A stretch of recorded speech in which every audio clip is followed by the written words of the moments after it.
Je m'appelle Jérôme Poitvin, je suis responsable du pôle infogérance et hébergement d'Atoll. Avec mon équipe, on s'occupe de gérer et d'exploiter les applications qu'on héberge. On est donc l'équipe qu'on appelle traditionnellement les Ops. Alors premièrement, je dirais que ces dernières années ont vu arriver à maturité toutes les technologies de virtualisation des ressources informatiques.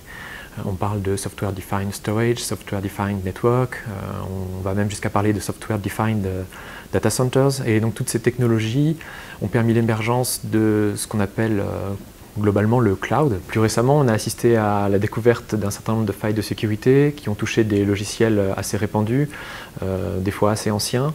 Je pense par exemple à OpenSSL, il y a tout un tas de failles qui ont été découvertes et qui ont même été rapportées dans des médias généralistes. Et donc toutes ces failles ont mis un sacré coup dans l'aile à l'adage « if it works, don't fix it », qu'on pourrait traduire par « tant que ça marche, on touche pas ». Et on a besoin d'avoir des composants logiciels qui sont toujours à jour, et donc d'adopter une démarche qui va être proactive concernant la sécurité des logiciels, mais plus juste réactive. D'un autre côté, avec la démocratisation des méthodes agiles, on a affaire à des applications dont on a besoin de déployer des versions de plus en plus souvent, mais pour lesquelles on ne peut pas forcément se permettre de couper le service à chaque mise à jour.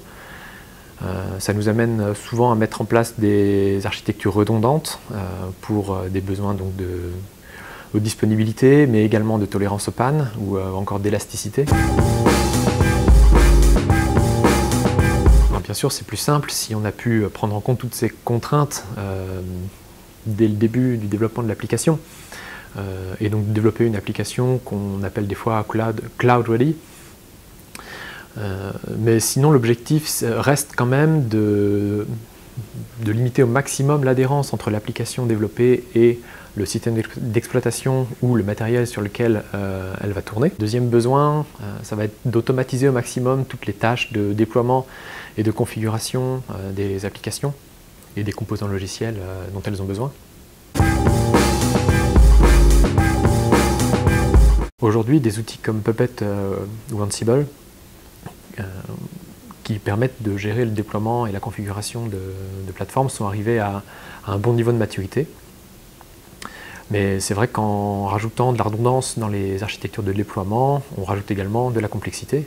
Et ça peut être tout à fait pertinent de reposer sur des plateformes qui sont opérées par des prestataires spécialisés quand on a ce genre de problématique. D'un autre côté, quand on a prévu notre application pour être déployée sur une plateforme et pas spécialement chez un prestataire spécifique, on peut sans problème passer d'une plateforme à une autre. Et il y a même des outils comme Terraform qui permettent de prévoir son projet de déploiement indépendamment de l'infrastructure qui est réellement utilisée pour faire tourner l'application. Dernier point, c'est sûr que cette façon de travailler a un impact sur le quotidien des équipes Ops qui sont davantage à coder une infrastructure. On parle d'infrastructure as code. Selon moi, dans la continuité, on va aller vers une automatisation de plus en plus grande de toutes les plateformes logicielles et également vers une commoditisation de toutes les ressources informatiques. Et toutes les problématiques Ops auront à être prises en compte dès les phases de développement, rendant d'autant plus pertinente toute la culture DevOps.